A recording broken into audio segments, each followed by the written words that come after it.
പ്രിയ പ്രേക്ഷകർക്ക് സീരിയൽ ന്യൂസിലേക്ക് സ്വാഗതം. കൂടുതൽ സീരിയൽ ന്യൂസുകൾ അതിവേഗം ലഭിക്കുന്നതിന് ഈ ചാനൽ സബ്സ്ക്രൈബ് ചെയ്യുക. ബെൽ ഐക്കൺ മറക്കാതെ ക്ലിക്ക് ചെയ്യുക. വീഡിയോ ഇഷ്ടമായി എങ്കിൽ ലൈക്ക് ചെയ്യാൻ മറക്കരുത്. എന്തൊക്കെ സംഭവിച്ചാലും നന്ദയ്ക്ക് കുഞ്ഞിനെ വിട്ടുകൊടുക്കുകയില്ല എന്നുള്ള തീരുമാനം എടുത്തുകൊണ്ട് മുന്നിലേക്ക് പോവുകയാണ് ഇപ്പോൾ പിങ്കി. പിങ്കിയുടെ തീരുമാനം അറിഞ്ഞതിനെ തുടർന്ന് ആകെ ഞെട്ടിപ്പോകുന്ന നന്ദ തൻ്റെ കുഞ്ഞിനെ കിട്ടുന്നതിനു വേണ്ടി പോലീസിൽ കംപ്ലൈന്റ് നൽകിയിരിക്കുകയാണ്. ഇതോടെ പോലീസ് വീട്ടിലേക്ക് കയറി വരികയും ചെയ്യുന്നു.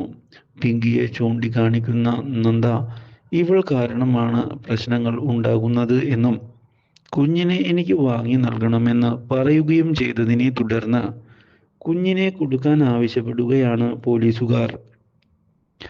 കുഞ്ഞിനെ ശുശ്രൂഷിക്കേണ്ട ചുമതലയെല്ലാം ഇനി മുതൽ പിങ്കിക്കല്ല നന്ദയ്ക്കാണ് എന്ന് വ്യക്തമാക്കുന്ന പോലീസ് ഉദ്യോഗസ്ഥർ അതുകൊണ്ട് തന്നെ ഇനിയും പ്രശ്നങ്ങൾ ഉണ്ടാക്കി വഴിമുടക്കി നിൽക്കരുത് എന്ന് അറിയിക്കുകയും ചെയ്തിരിക്കുകയാണ്. അപ്രതീക്ഷിതമായ ഈ സംഭവം തിരിച്ചടിയായതിനെ തുടർന്ന് എന്താണ് പറയേണ്ടത് എന്നറിയാതെ പകച്ചു പോവുകയാണ് പിങ്കി. തൻ്റെ കുഞ്ഞിനെ നൽകാൻ താൻ തയ്യാറല്ല എന്ന് ഇതേ തുടർന്ന് പിങ്കി പറയുകയും ചെയ്യുന്നു.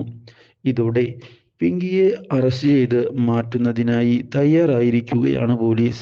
അപ്രതീക്ഷിതമായ ഈ സംഭവം പിങ്കിക്ക് തിരിച്ചടി ആവുകയും ചെയ്യുന്നു.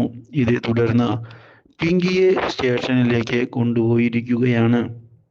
തൻ്റെ കുഞ്ഞിനെ കിട്ടിയതിനെ തുടർന്ന് വളരെയധികം സന്തോഷത്തോടെ മുന്നിലേക്ക് പോവുകയാണ് ഇപ്പോൾ നന്ദ.